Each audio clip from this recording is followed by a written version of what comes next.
제가 그 신협이 우리 신협들이 거점 신협에 참여하는 이유가 다 제각각일 겁니다. 어떤 신협은 정말 지역사회에 어떤 게 들어가기 이런 수단으로서 뭐 이렇게 거점 신협에 참여할 수도 있을 거고, 또 어떤 신협은 단순히 그냥 뭐 대출 좀 늘릴 수 있을까? 뭐 이런 어떤 좀 단순한 어떤 접근도 있을 텐데, 그런 의미에서 저희 신협이 단순히 금융, 그러니까 자금을 조달하고 운영하는 금융적인 어떤 차원에서의 어떤 그 기능적인 것 말고 정말 순수하게 지역에 들어가서 금융협동조합으로서 뭔가 해볼 수 있다. 근데 특히 우리는 뭐 중앙에서 뭐가 안 되니까 단위시합이 뭘 할 수 있겠어? 라고 보통 생각을 하잖아요. 하지만 니즈가 있다면 솔루션은 언제든지 만들 수 있겠다. 그리고 기존에 갖고 있는 규정과 틀 내에서 어떤 효과를 분명히 낼 수 있다. 라는 차원에서 뭐 좀 유치하고 시시하긴 하지만 저희 사례를 간단하게 말씀을 올리도록 하겠습니다.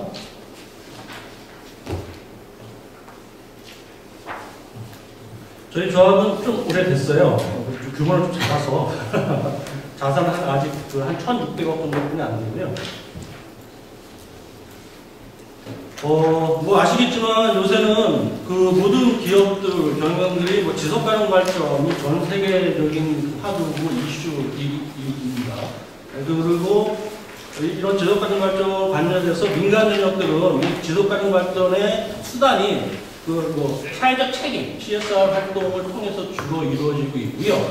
이 CSR 활동도 몇 년 전까지만 해도 그냥 후원 지원하고 사진 찍고 끝, 이런 개념의 CSR 활동이었는데, 이제는 기업들이 직접 장애인들이 현장에 들어가서 장애인들이 평가하고 이런 것들 집행하는 쪽으로 자기 주도성으로 많이 바뀌고 있습니다. 네, 이런 차원에서 CSR 활동이 적극적으로 이루어지고 있고요. 신협도 이 지속가능 발전에 대해서 당연히 고민을 해야 되겠죠. 특히 우리는 이 금융협동조합이란 태생적인 우리 그 어떤 정체성이 있습니다. 그렇기 때문에 CSR 활동은 당연히 필요한 거고요. 근데 단순히 CSR 활동을 넘어서서 CSR 활동이라는 것이 기업이 이익을 극대화하고 그것을 지역사회에 환원하는 과정이라고 하면은 그것을 똑같이 하는 것은 신협만의 CSR로서는 맞지 않다. 그래서 저희는 CSV라는 개념을 도입을 해서 이것을 전략으로 해서 다양한 사회적 금융 상품을 만들어서 운영하고 있고, 이런 것들을 플랫폼 비즈니스에 묶어서 좀 체계화하는 고민들을 좀 하고 있습니다.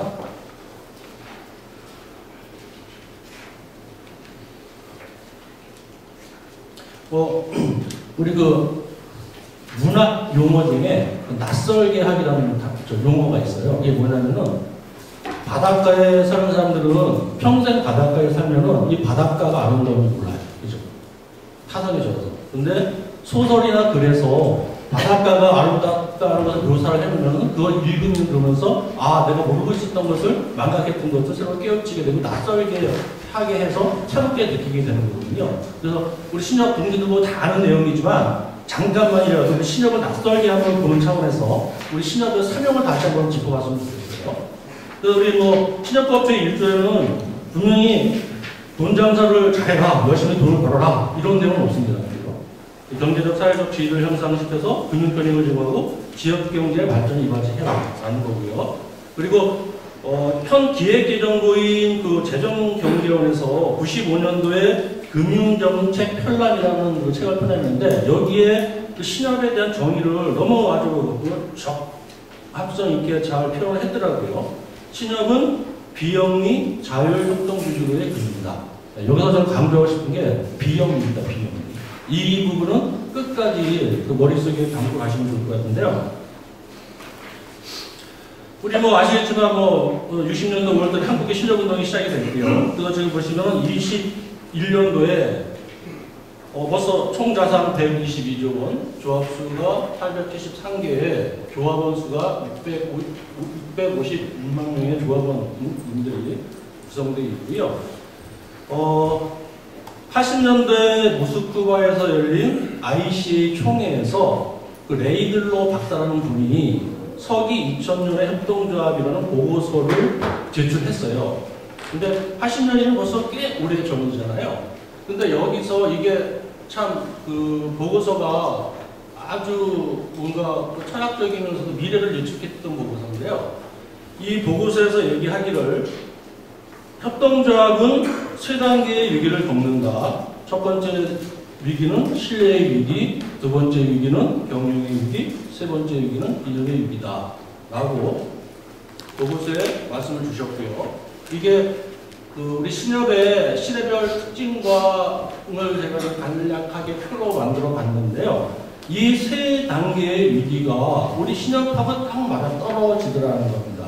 그래서 우리 신협 초창기의 신뢰의 위기, 신협 그때 금융회사라고 사람들이 이름을 했겠어요. 네, 어떤 그런 신뢰가 아무것도 없는 바닥부터 시작했던 부분들이 차근차근 신협 운동을 통해서 신뢰를 쌓아가고 어느 정도 그 신뢰가 안정화된 순간에 아시겠지만 IMF 때 많은 시업들이 한 500개 이상의 시업들이 그때 퇴출됐죠. 그 이후에 정말 심각한 경영의 위기를 겪게 됐고요.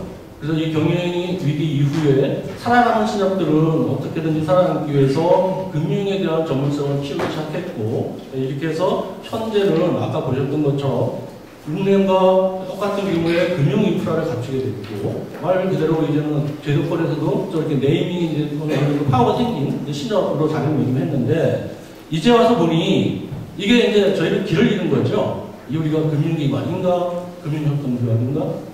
창구에 오시는 조합원님들은 고객이 아닌 조합원이라고 오시는데, 과연 그분들이 정말 조합원인가? 라는 고민을 할 수밖에 없는 상황이라는 얘기죠. 이런 상황에서 그러면은 신협이 앞으로 어떻게 갈 것인가? 지금처럼 금융기관화해서 갈 것인가? 그래서 외국의 대형 협동자 은행처럼 은행화할 것인가? 아니면은 협동자라는 정체성을 가져가면서 은행과는 또 다른 우리만의 어떤 시장을 만들어가고 우리만의 경쟁력을 가져갈 것인가? 라는 어떤 위기, 이념의 위기에 현재 봉착해 있다라고 판단을 할 수가 있겠습니다. 그래서 다행히 우리 신협중앙회를 위시해서 2007년 중반에 이제 정책성 해본과 신협정신의 강화에 대한 이슈에 포커싱을 맞췄고요. 네, 그렇게 해서 전국 단위로 우리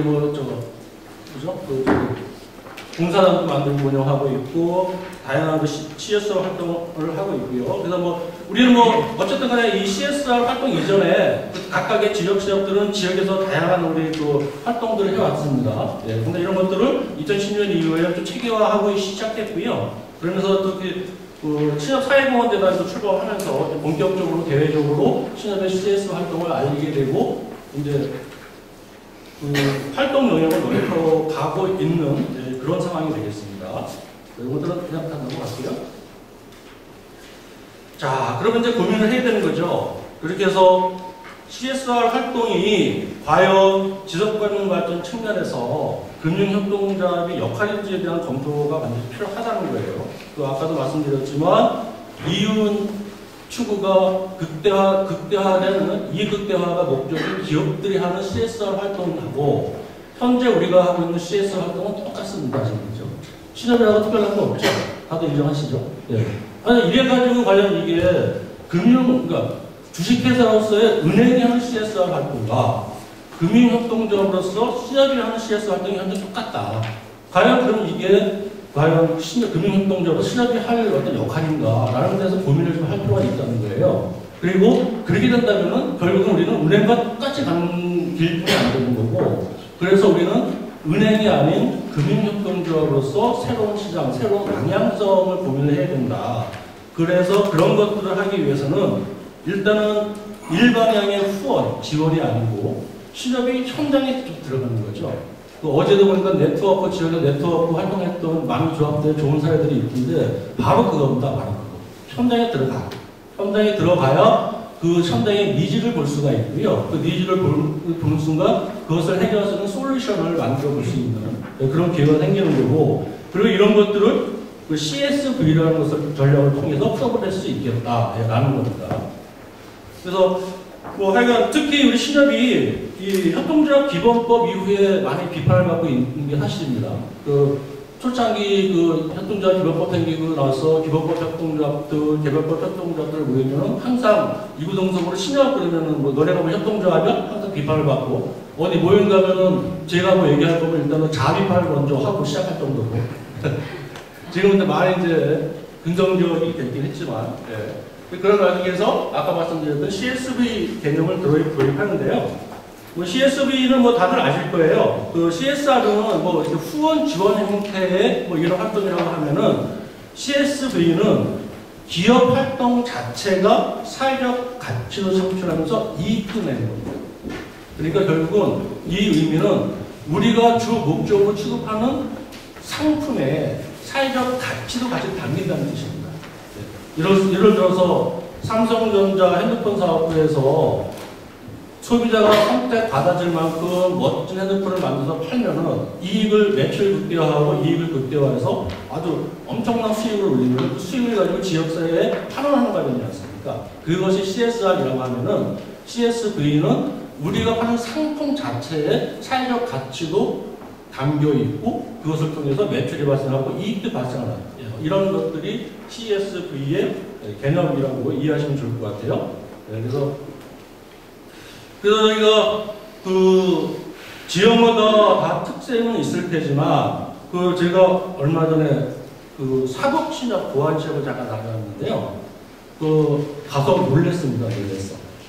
그 사법급 보안읍이 그 읍별로 읍 인구가 4,500분 정도 된다는데 조합원이 3,300분. 그 지역은 신협을 통하지 않고서는 정치든 사회도 이루어질 수 없습니다. 그래서 농소조합이라고 어려웠다고 하지만 그들만의 장점이 있더라고요. 근데 서울 지역은 어떠냐? 그 자치구, 그러니까 예를 들어서 북서울 신협에 속해 있는 자치구의 전체 구민 수 중에 실질적으로 조합원은 채 5%가 안 되더라. 근데 신협은 어떻게 우리가 경영을 하고 있죠? 95%는 버리고 5%만 가지고 조합원님 챙겨주고 기득권 세력에 의해서 유지되는 그런 형태의 지금 금융을 하고 있잖아요. 그럼 나머지 95%는 어떻게 할 건데? 라는 고민을 할 필요가 있고요. 특히 신협은 이 조합원으로 들어올 수 있는 진입장벽이 거의 없다시피 합니다. 그렇죠? 그 지역에 사시고 그리고 출장을 하면 언제든지 조합원이 될 수 있잖아요. 네, 그래서 저희는 그 95%의 비조합원, 지역 주민을 버리고 5% 조합만 가지고 뭔가 시합을 경영하고 운영하고 마케팅하고 한다는 것은 이거는 어떻게 보면 집단 이익이라는 거예요. 그래서 우리는 95% 비조합원, 지역 주민들도 언제든지 조합원이 될 수 있으므로 이분들도 조합원처럼 보겠다라고 접근을 해서 보니까 이게 5%의 조합원만 보면 보이지 않고 지역사회가 보이는 거죠. 그러면 시험에 그동안 할 수 없었던 아니면 하고자 하는 많은 일들이 눈에 보여요. 그래서 시장이 넓어지고 이런 것들을 CSV 전략을 통해서 신협이 결국 사회적 경제, 지역사회, 지역 공동체의 핵심 역할을 하는 것. 이런 것들이 신협이 가야 될 길이라고 불려집니다. 그래서 저희가 이 CSV 기능이 있는 금융을 이렇게 정리했어요. 신협의 원가 혜택을 사회 문제 해결을 위한 수단에 배분하는 금융.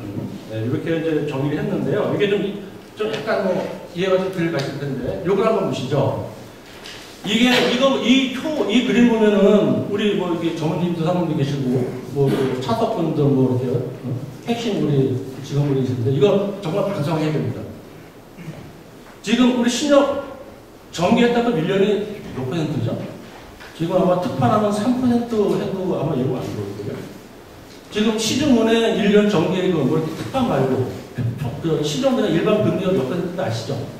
1% 중반 후반? 2%가 잘 안 되죠. 거의 배 이상을 금리를 주고 있거든요. 이게 말이 됩니까? 왜 쓸데없이 시중은행보다 배 이상을 예금을 주면서 자금을 조성하고, 그럼 또 수익을 내야 되려면 그 이상의 대출을 운영을 해야 되잖아요. 이 구조가 이건 정말 기본부터 잘못되어 있다라는 생각을 좀 하게 돼요. 그래서 신협은 원래 원가 경영이 기본입니다. 원가 경영이란 어떤 의미냐면은 결국 우리가 물론 지금 현실에서는 비조합원이 있기 때문에 단순하게 녹여낼 수는 없지만 근본적인 얘기를 하고자 하는 겁니다. 어쨌든 간에 신협이 그 이용자이자 주인이잖아요. 그러니까 주식회사처럼 이용자가 틀리고 투자자가 틀리면 이용자가 많은 이익을 내야 투자자한테 그 이익이 토수가 되지만 신협은 이용자가 결국은 출자자, 조합원이기 때문에 이익에, 이용에 대한 이익은 다시 자신한테 들어와요. 그러면은 비싸게 이용하게 하고 비싸게 이익을 내서 돌려주는 거나 싸게 이용을 하기 위해서 조금 적게 이익을 내고 돌려주는 거랑 똑같다는 거예요. 그죠? 그래서 신협은 원가로 경영이 가능하다라는 거거든요. 그래서 여기서 대출만 보자면은 시장의 대출 이자보다 왜 더 이자를 많이 받아야 됩니까? 적게 받아도 되죠. 적게 받아도. 그죠? 그러면 시중 대출 이자와 우리가 조합원을 위해서 원가로 공급한 대출 이자만큼의 메리트를 좀, 베네핏을 제공해 드리는 거잖아요. 요 부분하고, 그리고 예금을 봤을 때, 그 시장 예금 이자보다는 우리가 이자를 조금이라도 더 줘. 그러면 조합원한테 그만큼 이자를 더 줘서 이익을 주는 거잖아요. 그만큼의 원가 경영 개념을 봤을 때는 원가 개념 자체에 조합원 혜택이 묻어 있는데, 이 조합원 혜택을 조합원한테 다 주지 말고 그 중에 일부를 떼서 조합원과 같이 지역사회의 사회적 가치를 발현하는 것에 옵션을 넣어주자. 이게 바로 원가 경영을 바탕으로 한 CSV 금융의 기본 개념입니다. 이해하시나요? 그래서 요것을 이제 저희가 진행하면서 좀 어려웠던 게 그겁니다. 아시겠지만 이 플랫폼이라는 건 다들 아시죠? 요새 뭐 워낙 마케팅이나 경영 쪽에서 화두가 얘기가 되는 거고, 예전에 무슨 뭐 윈도우는 이런 OS 뭐 플랫폼이라고 얘기하다가 이제 뭐 IT 기술을 개발해서 뭐 앱 기반의 뭐 예를 우리 흔히 뭐 잘 아는 뭐 예를 들어서 유튜브 같은 거, 유튜브 업체는 자기네가 직접 영상을 생산해서 판매하진 않거든요. 그 플랫폼만 만들어 놓으면 그 안에 들어가서 생산자와 소비자가 같이 그 안에서 이제 뭔가 소비하는 어떤 활동을 하는데, 이 금융을 플랫폼을 만들어 보자면 왜 그러냐면은 그 사회적 경제, 사회적 금융은 아까 말씀드렸던 것처럼 워낙 다양하고 그러기 때문에 현장에서 니즈를 발견하지 않으면은 그 니즈를 볼 수가 없어요. 그래서 신협의 입장에서 보수적으로 신협 입장에서 뭔가 상품을 개발한다는 것 자체는 그 지역사회의 니즈가 녹아나 있지 않아서 그 상품 자체가 메리트가 떨어지고 그리고 활동력이 떨어집니다. 그래서 이 플랫폼을 만들어 놓으면 이 플랫폼 내에 선수들이, 플레이어들이 들어와서 이 안에서 자기의 니즈를 같이 고민하고 거기서 뭔가 재무적으로 뭐가 필요해? 그럼 그것을 신협이 같이 상품화하고 그것을 같이 소비하는 형태, 이런 형태가 이 플랫폼 비즈니스를 활용한 플랫폼 금융이라는 개념을 저희가 도입을 한 건데요. 그래서 이제 이런 겁니다.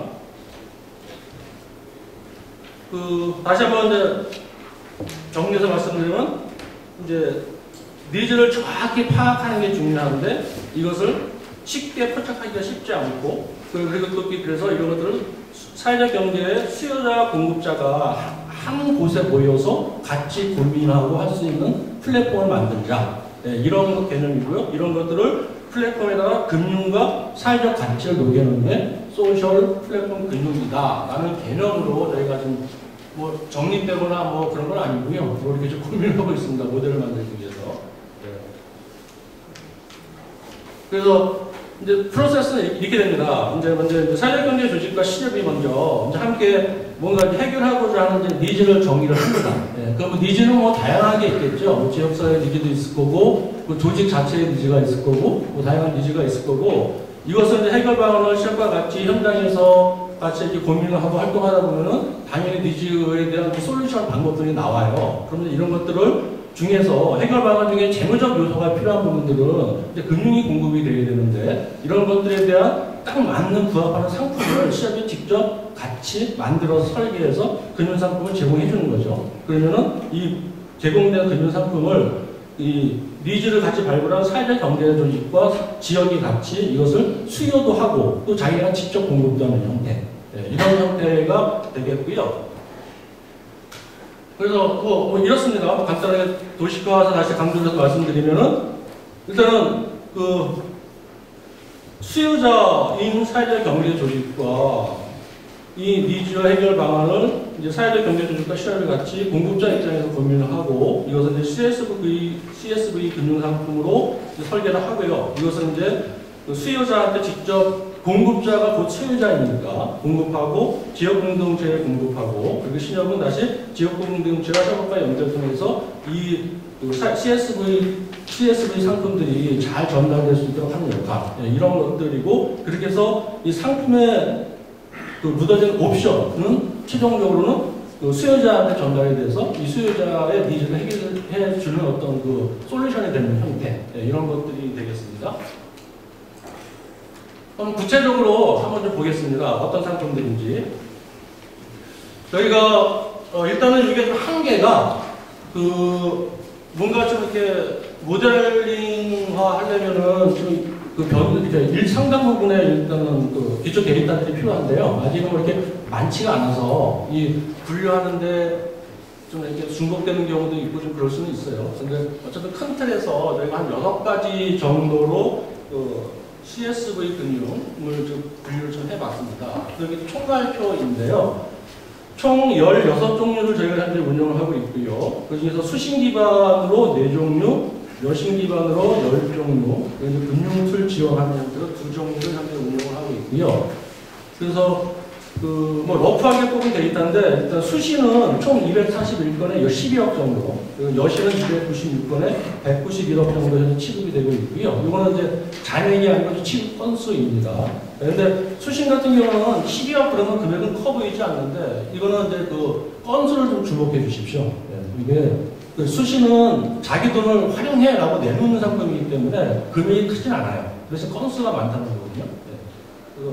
그래서 다양한 종류가 분류가 되어 있고요. 6종류별로 그 상품별로 하나씩 간단하게 특징을 좀 보도록 하겠습니다. 처음에는 신용 공여 유형입니다. 이것은 어떤 거냐면 공유라는 것이 어떤 사전적 의미가 그거잖아요. 내 거를 빌려줄 테니 네가 그것을 사용하다가 나중에 나한테 온전히 돌려줘 라는 거거든요. 근데 그래서 이 참여자들이 내 돈을 사회적 경제한테 빌려줘서 활용하다가 다시 돌려가고 싶은데 이 믿을 수가 없는 거예요. 그죠? 그래서 이것을 신협의 금융상품에 가입하는 것, 예금 가입하는 것 행위 자체만으로도 이 신용 공유가 발생할 수 있도록 만든 상품이 이 신용 공유형 상품이 되겠습니다. 그래서 대표적인 상품 중에 하나가 이 터무니 있는 소셜 예금 버전 1입니다. 이게 뭐냐면요. 그 터무니 있는 집이라고 청년 주거복지를 위해서 운영하는 청년 주택이 있습니다. 이게 좀 들어보신 분들이 계실 텐데 이게 지금 14호까지 서울 경기권에 그 집이 좀 그 만들어져서 청년들이 좀 입주해 있고요. 이것은 어떤 거냐면은 SH나 LH의 빈집을 요 터무니있는 집을 운영하는 주체들이 빌려서 싸게 빌려서 그 집에다가 청년들이 입주하는데 그냥 들어가서 단순히 들어서 살아 이런 게 아니고 청년들이 커뮤니티를 그 안에서 만들고 지역 활동을 하고 지역사회의 가치를 만드는 활동을 같이 하는 목적으로 이 청년들이 입주해 있습니다. 근데 이 청년들의 보증금은 이 시민들이 출자를 모아서 보증금을 넣어줘요. 월세는 싸게 청년들이 부담을 하고요. 그래서 처음에는 요 터무니있는 집 운영하는 주체가 다양한 시민들한테 시민 출자를 모았었는데 이게 출자를 받는다는 의미는 나중에 환급권이 발생하잖아요. 그렇게 되면은 이게 금융 면허가 없는 사람이 이게 그 유사 수신 행위를 하는 결과가 되버립니다. 그래서 저희가 이것을 상품으로 만들었어요. 어떤 식이냐면은 이 터무니있는 소셜 예금에 예금을 가입을 합니다. 정기 예금입니다. 그러면은 요분들이 가입하면서 질권 동의를 해줘요. 그러면 이 예금을 질권으로 해서 다음 대출을 일으켜서 보증금을 넣는 형태. 네, 이런 형태가 되겠습니다. 그리고 이 상품의 가장 큰 특징은 예금임에도 불구하고 이자가 무이자입니다. 상상을 해보셨나요? 예금을 무이자로 받는다? 네. 그러니까 이 시민 출자는 직접 그 터무니있는 집에다 자금을 주는 것보다 안전하게 예금으로 했기 때문에 안정하고 안정도 있고 그리고 쉽게 접근할 수가 있고 뭐 이런 역할들이 되는 거죠. 네. 그리고 이제 이것이 이제 그 질권을 담으로 대출 나가는 형태가 이제 터무니있는 소셜론이라고 제가 명명을 했고요. 소셜 예금 자체가 무이자이므로 소셜론 자체도 무이자입니다. 그래서 이게 뭐 장난하는 것도 아니고 뭐 대출이 무이자가 많이 돼? 라고 할 거잖아요. 근데 이 상품에서 뭔가 손익계산을 뭐 계산기를 투자해서 취급수비도 빼야 돼. 이런 접근을 하시면 안 돼요. 이런 걸 통해서 시장을 얻고자 하는 것은 가치를 만들어내고 이 가치에 동참하는 예금자 이런 분들이 나중에 시장의 재산입니다. 이런 것들을 통해서 시장의 그 역량을 키우는 어떤 소스로서 활용을 하는 거지. 여기서 야 최소한 취급금리는 뭐 하다못해 그 예탁금이자도 뭐 1% 2%라는데 뭐 이렇게 말씀하실 텐데 그런 것이 아닙니다. 이렇게 해서 예금을 무이자로 받고 대출을 무이자로 해준다. 그래서 이렇게 해서 모아진 돈은 그 청년 주거복지를 위해서 청년들을 위한 집을 만들어주고 청년들이 그 안에서 내 그 꿈을 이루면서 꿈에서 잘 살고 있다. 이게 얼마나 진짜 재밌는 일입니까? 그렇죠? 단순히 그냥 후원 지원이 아니고 예금을 통해서 이런 것들이 저희가 추구하고 좀 진행하는 소셜 플랫폼 금융의 개념이 되겠습니다. 그다음에 수익 공유형은요. 그 아까 신용 공유형은 원금을 하는 거라면 이건 이제 이자 결정하는 겁니다. 우리 이거 사회적 예탁형 형태로 이해하시면 되겠어요. 그래서 아까 소셜 텀에 있는 소셜 예금 많은 원금을 활용하는 거라면 이거는 이제 2는 이자 중에 일부는 캐시백을 해줘서 그걸 가지고 이제 그 활동에 이제 쓰도록 하는 거고요. 그리고 또 이거 재밌는 이 상품인데요. 보호종료 청소년 꾸미는 예금이라고 해요. 이거는 이제 저희가 하반기에 좀 출시를 하려고 지금 준비를 하고 있습니다. 그 어부바 사업 있죠? 거기에 좀 연계해서 좀 작업하고 있는데 이게 뭐냐면은 뭐 다들 아실 거예요. 큰 사회적 문제 중에 하나가 보호종료 청소년들. 뭐 말이 청소년이지 이제 청년들이가 이제 보호 시설에 나오는 거거든요. 그럼 이 친구들이 나오자마자 정말 삭막한 사회에서 딱 한 혼자예요, 혼자. 근데 이 친구들이 그 진학을 해서 올바르게 큰 성장하는 청년들이 있는 반면에 끼리끼리 어울려 다니면서 정말 이렇게 좀 나쁜 쪽으로 흘러가는 청년들도 상당히 많습니다. 그래서 이 친구들한테 자립을 기반을 만들어주기 위한 다양한 활동들을 하고 있는데요. 근데 예를 들어서도 이런 거죠. 나는 내 꿈을 이루기 위해서는 어떤 뭐 예를 들어서 중장비 학원에 다니면서 중장비 자격증을 따가지고 나중에 중장비 기사가 되고 싶어. 그럼 이 꿈을 이루어주는 통장을 만드는 겁니다. 그 친구 이름이 만약에 홍길동이면은 상품 이름은 홍길동 꿈 이름 예금이 되겠습니다. 그러면은 그 중장비 학원 다니는데 뭐 예를 들어서 월 20만 원씩 뭐 금액 잘 모르겠지만 뭐 1년 다니면은 240만 원이잖아요. 240만 원치의 그 학원비를 마련해주기 위해서 많은 다수의 계좌들이 이 통장으로 들어옵니다. 그러면 뭐 한 사람이 큰 금액을 넣으면 좋겠지만 그렇지 않을 테니까 뭐 1,000만 원, 2,000만 원 이런 식으로 많은 예금들이 뭐 10개다 20개다 모아지면은 거기서 이자의 일부는 캐시백해서 이 청년의 그 학원비를 그 보조해주는 형태가 되겠고요. 그럼 이렇게 해서 그 청년 한 명의 다수의 예금자가 모였으면 이 예금자는 단순히 예금을 통해서 후원 지원을 하는 것을 넘어서서 소셜 패밀리, 사회적 가족이 되는 겁니다. 그렇게 해서 이 청년들을, 가족이 없는 고아잖아요. 이 청년들을 위해서 다양한 어떤 돌봄을 같이 해주고 뭐 이런 어떤 형태로 확장해가는 이런 상품이 되겠고요. 이거는 이제 하반기에 저희가 출시하면서 정말 재미있을 것 같고, 그리고 이거는 저희가 그 크라우드 펀딩을 통해서 판매할 겁니다. 그 청년의 그 스토리텔링을 만들어냈고, 사람들을 감동해서 참여할 수 있도록. 다음에 사회문제 해결 유형은 이 사회문제 해결을 위한 후원이나 지원을 하는 형태입니다. 이자나 후원금을 모아서. 그래서 저희가 그 소셜적금이라는 것을 운영하고 있고요. 저희가 그 지역의 초중고등학교 동아리 운영하고 이런 것 때문에 교육부나 서울시 교육청으로부터 진로 체험 기관으로 좀 인정되어 있거든요. 그 중에서 이제 금융권 체험을 목표로 하는 특성화고 친구들한테 우리 그 신협 신규 직원 받는 교재로 1년 동안 교육을 시키고요. 그래서 이 친구들의 최종 산출물은 스스로 적금을 개발하고 판매해 보는 것입니다. 그래서 이것을 소셜 적금이라고 판매하는데요. 이제 이렇습니다. 내용 보시면. 2016년서부터 시작을 했고요. 시즌 1서부터 현재 시즌 7까지 되어 있고, 올해도 지금 진행되고 있고요. 또 목적을 보세요. 아주 재밌죠. 뭐 위안부 할머니 알리고, 저소득층 여학생 생리대 지원해주고, 아파트 경비원 응원해주고, 코로나19 방역팀 응급 물동키트 제공해주고 이런 것들이 학생들이 직접 설계하고 판매합니다. 이런 것들. 크라우드 펀딩을 해요. 그래서 신협은 적금 가입자들한테 후원을 받는 형태로 이런 그 재원을 마련하는 상태가 되겠습니다. 네, 그리고 또 저희가 그 불안정 고용노동자 대출을 그 서울시의 그 사회투자기금 융자 사업에 참여해서 그 불안정 고용노동자들을 그 대출, 신용대출을 좀 해주고 있고요. 그리고 또 이것도 재밌는 상품인데, 그린론이라고 해서, 우리 학원 통학 차량들 있죠? 이런 분들이 셔틀버스 노동자들이신데요.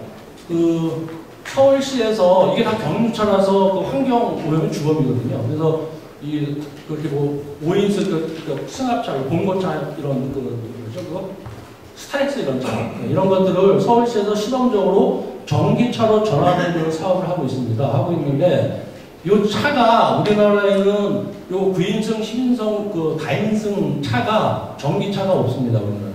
그래서 다 중국 차를 수입하는데 중국 차값이 한 1억씩 되고요.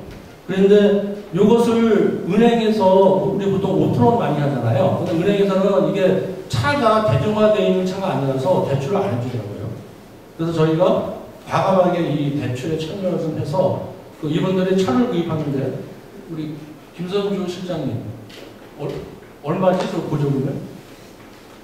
7천 정도. 7천. 차량 1억 중에서 서울에서 한 7천만 원 정도 보존을 해주고요. 나머지 3천만 원 정도를 저희가 그 사람의 경제 상황에 따라서 2천만 원 필요한 건 3천만 원 다 필요하신 분 이런 식으로 대출 계속 해주고 있고요. 그래서 이것도 지금 한 20, 30대 정도 나가 있고 서울시에서 300대까지 확장을 할 계획을 갖고 있어서 이것도 아주 재밌는 모델이 될 것 같습니다.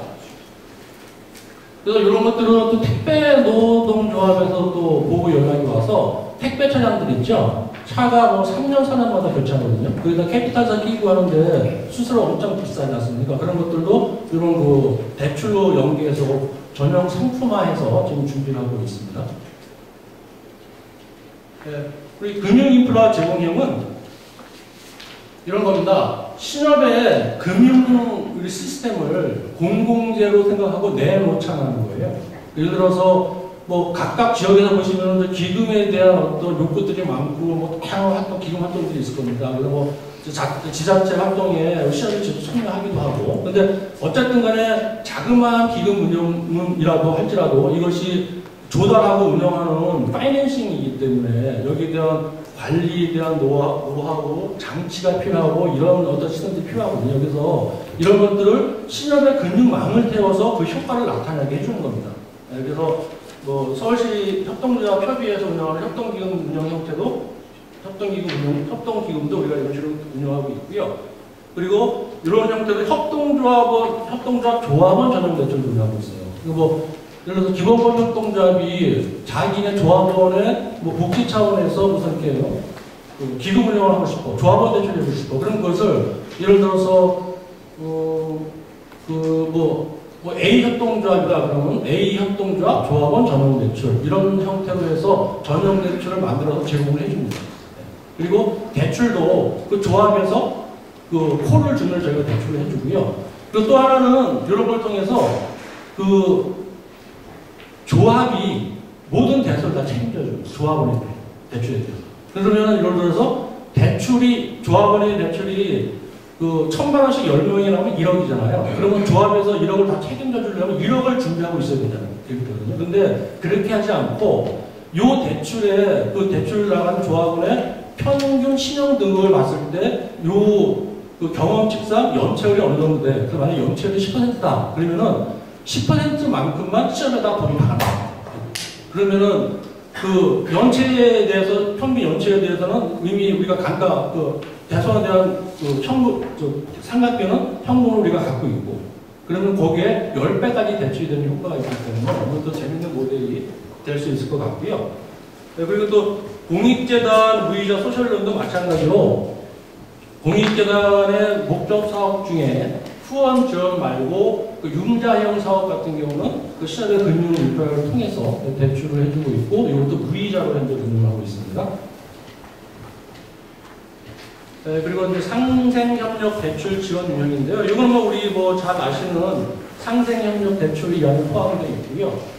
그리고 뭐 저희가 뭐 어쨌든 간에 그 2013년도에 아직 그 기본법 생기고 협동조합 기본법 생기고 얼마 안 됐을 때 서울시 사회투자기금에 대해서 중간 지원기관으로서 그 금융기관 최초로 참여해서 길을 좀 열었다는 자부심이 좀 있고요. 그래서 지금 한 문제입니다. 오세훈 시장 때문에 지금 기금이 거의 없어지는 상황이 되어서. 그리고 이제 소셜 하우징 금융지원에서 이제 그 공유주택 이런 쪽에 대해서 적극적으로 대출을 참여하고 있고요. 상생협력 대출은 뭐 적극적으로 당연히 참여하고 있고요.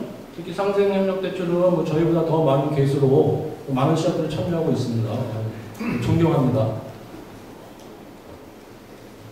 그리고 이제 저희가 지역 자산화 전략에 대해서 적극적으로 좀 참여하고 있어요. 특히 이 자산화 전략에 대해서 사회적 경제 조직들의 가장 큰 특징이 기본적인 자기 자본도 다 마련하지 못한 상태에서 뭐 대출마다 왕창 일구어서 뭐 자산화하겠다 그런 어떤 무리수가 좀 있긴 한데요. 그 서울 지역에 사회적 기업하고 협동조합 네 곳이 서울 지역은 공간에 대한 비용들이 많이 들어가잖아요. 그래서 서울시 경기에 있는 유정로 바로 옆에 있는 양주시에 네 곳이 같이 공동으로 자기가 스스로 자기 땅을 사서 민간이 운영하는 클러스터를 조성하는 사업을 시작했어요. 보통 클러스터는 관에서 행정에서 보통 많이 하는데 민간에서 직접 자기네가 이 클러스터를 조성하기 시작했고요. 그래서 저희가 너무 자기 자본이 없어서 땅 사는 돈만 대출을 해줬었습니다. 근데 땅만 사는 거 보니까 집을 또 못 짓는 거예요. 그래서 망가지는 김에 다시 망가져보자. 건물까지 건축자금 대출 다 내줬어요. 이렇게 번듯하게 4개의 사옥을 동그랗게 원형으로 지었고요. 이 공간의 가운데는 공동의 클러스터를 운영하고. 근데 재밌는 게 아까도 말씀드렸지만 행정이 해야 될 일이 민간이 와서 들어가니까 너무 고마운 거죠. 그래서 그 양주시에서 도로까지 내줬어요. 진입도로까지. 이거 엄청난 거거든요. 그렇게 해서 지금 입주가 돼서 잘 운영이 되고 있습니다. 그리고 마지막으로 이제 혁신 금융 툴입니다. 이거 특히 제가 요 부분은 우리 참여하시는 우리 선생님들, 우리 그 수련 공지분들한테 좀 부탁하고 싶은데 이걸 좀 같이 좀 해봤으면 좋겠어요. 이 대한신용평가라는 건데 이게 저 국서시험 어플이거든요. 이게 구글 들어가서 검색하시면 나옵니다. 시험에 국서시험이 어플인데 이게 어떤 거냐면요. 이런 겁니다. 우리가 재무적 평가, 우리 개인 시험 평가는 거의 뭐 재무적 평가잖아요. 근데 이 재무적 평가 말고 이 사람의 그 생활 패턴을 평가를 하는 거예요. 그래서 이제 예를 들어서 그런 거거든요. 똑같은 6등급에서 신용 대출이 안 나오는데, 뭐 한계선상이 있어서 안 나오는데, 6등급 중에서 어떤 분은 밤에 자는데 핸드폰 충전을 안 하고 자요. 어떤 분은 자는데 핸드폰 충전을 하고 자요. 그럼 그게 무슨 차이일까요? 내를 위해서 미리 핸드폰 충전을 하는 사람 생활 자세 자체가 틀린다는 얘기입니다. 그럼 같은 6등급이지만 이 사람의 생활 패턴을 긁어 모아서 그래서 신용을 부여해주자라는 것이 이제 신용평가의, 대한신용평가의 기본 개념입니다. 그래서 이것을 그 크레파스 솔루션이라고 정식으로 올 연초에 그 신용평가 라이센스를 받은 회사가 있어요. 그것을 같이 저희가 협업을 좀 하고 있고요. 이것을 아까 말씀드렸던 다양한 조합원들 전용대출, 조합원 대학 이런 분들 신용이 낮거든요. 이런 분들도 저희가 계속 지금 대한신용평가를 걸리고 있고요. 이건 아직은 이제 데이터가 쌓여서 뭔가 이제 그 추정할 수 있는 것들 아직 많지 쌓이지 않았기 때문에 이게 이 평가 자체가 나이스하다 아니라고 평가를 할 수 없지만 그런 것들이 많은 시험들이 같이 참여해서 해보면 좀 재밌겠다라는 생각을 하게 됩니다. 그리고 뭐 아시는 크라우드 펀딩 대회, 크라우드 펀딩도 저희는 그 예전부터 적극적으로 좀 참여해서 그 아까 말씀드렸던 다양한 그 사회적 금융 상품들을 판매하는 어떤 유통 수단으로 좀 활용을 좀 하고 있습니다. 그리고 이 크라우드 펀딩 업체가 여러 곳이 있어요. 그 자본시장법에 온라인 투자 그 업으로 등록된 정식 그 이제 소액으로 온라인 상에서 자금을 조달하고 운용하는 이제 증권사입니다. 크라우드 펀딩. 그래서 지분증권형, 채무증권형도 발행하고요. 후원형도 발행하고 다양하게 할 수가 있고, 이것을 신협의 사회적 경제의 니즈를 스토리텔링을 만들어서 탑재하고 사람들을 참여하게 할 수 있는 수단으로서 아주 유효한 수단이 될 것입니다. 예, 마지막으로 뭐 다들 피곤하고 졸리실 텐데 한 2분 만에 끝나도록 하겠습니다. 예, 특히 뭐 저희도 이 금융 외에 저희가 이제 다양한 지역사회, 이게 니즈를 발굴하기 위해서 지역사회에 들어가야 되잖아요. 지역사회에 들어가는 다양한 활동을 또 많이 하고 있습니다. 요 얘기만 해도 1시간짜리 재밌는 얘기인데, 이거 다음에 또 기회가 있으면 좀 하면 재밌을 것 같고요. 이렇게 다양한 활동들을 좀 하고 있고, 특히 저희가 좀 자랑 얘기를 좀 하자면은, 사회적 기업 진흥원에서 하는 청년들 협동조합 지원 사업에 올해 저희가 선정이 됐습니다. 국서시험이. 그래서 예산을 1억을 받아다가 협동조합을 창업하는 과정을 수행을 하고 있어요. 그 다음 시간에 아마 그 팀에서 본부장님하고 팀장님 오실 텐데, 이런 것도 뭐 저희만 할 게 아니고 시정과 같이 하면 정말 재밌는 모델이 될 수 있지 않을까? 예, 이런 생각을 하게 됩니다. 이제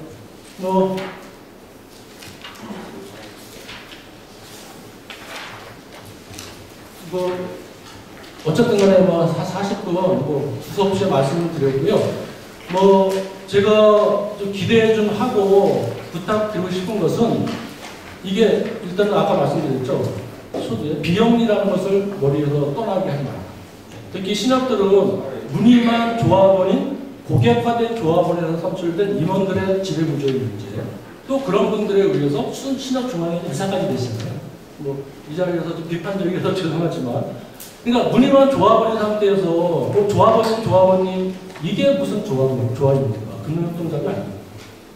그래서 이런 것들을 극복하기 위해서는 특히 거점 신협의 우리 동지분들이 단순히 마케팅 차원에서 접근이 아니고 정말로 현장에 들어가서 현장에 우리 지역사회에서 같이 녹아나면서 같이 어울리면서 같이 신호회장을 느끼면서 거기서 니즈를 발견하고 그 니즈를 해결할 때 우리는 남들이 갖고 있지 못하는 금융 역량을 갖고 있잖아요. 그걸 가지고 우리 상품화해서 만들어내는 과정. 이런 것들이 신협이 다른 금융회사, 그러니까 왜 이게 블루오션, 레드오션 전략이 아닌데 그냥 다른 데서는 아예 들어올 수 없는 신협만의 시장이 될 수 있어요.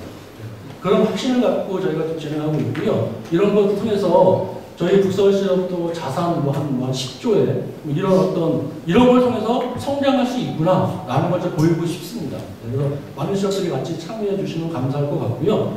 네, 마지막으로 같은 현업의 동지들인데 전문 강사가 안 돼서 많이 좀 이렇게 어설픈데 죄송하고요. 혹시 혹여 또 이렇게 설명 중에 좀 언짢은 표현이 있었으면 양해 부탁드리겠습니다. 네, 감사합니다.